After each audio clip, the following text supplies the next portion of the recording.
Pakistan currently faces a negative trade balance or trade deficit of $2.6 billion. According to Pakistan Bureau of Statistics, as imports grow and exports shrink, Pakistan's trade deficit has widened by 24% in the year 2021. Pakistan currently ranks 72nd among 170 countries in the share of world exports.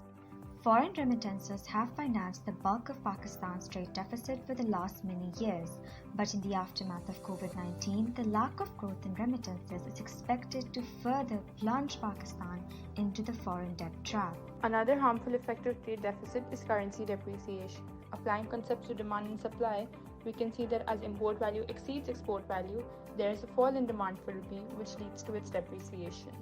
But why does trade deficit exist? And why is it so difficult to tackle?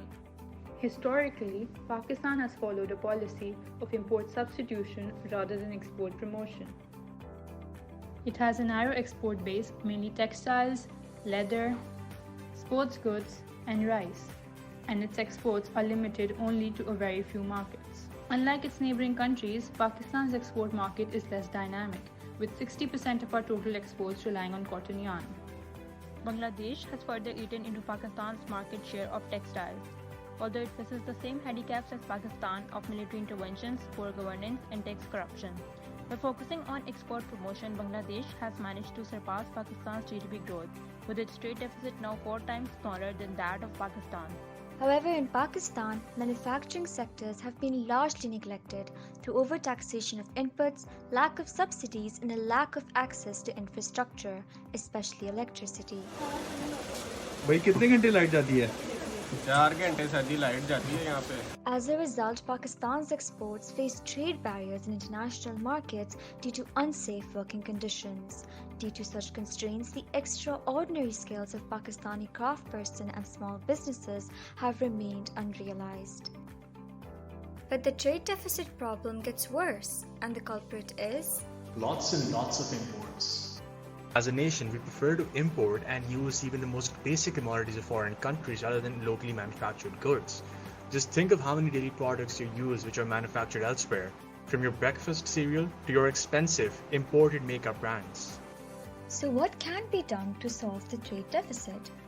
Following Bangladesh's example, Pakistan should expand its export base. So instead of exporting raw materials like cotton yarn, Pakistan should export value-added textiles. This will further promote women employment and lead to a more socially inclusive economic development in Pakistan. Another way is to reduce trade costs of transportation and shipping. In fact, GTAB predicts that a reduction in trade costs in Pakistan will increase its GDP, create millions of jobs, and reduce poverty. Through standardization, quality checks, and subsidies to local manufacturers, Pakistani exports can become more competitive and attractive in the global market. A tax on capital flows will reduce excessive borrowing for consumption and correct the trade imbalance. And lastly, encourage the mindset of buying local.